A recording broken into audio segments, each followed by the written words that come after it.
Gjaku i një Amerikani i cili u ekspozua qëllimisht ndaj helmit të gjarprinjve për gati 2 dekada, është kthyer në një mundësi të artë për shkencëtarët që të krijojnë kundër helmin më të fuqishëm në botë.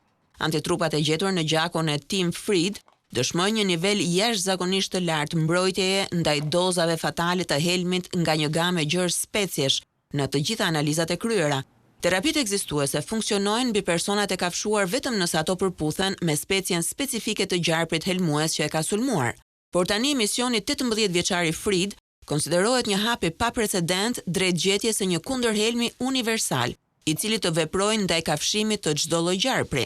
Sulmet e gjarprinjve marrin aktualisht deri në 140.000 jetë njerëzish në vit, dhe 3 herë më shumë se kaq persona përballen me nevojën e prerjes së gjymtyrës apo pa aftësisë së përhershme.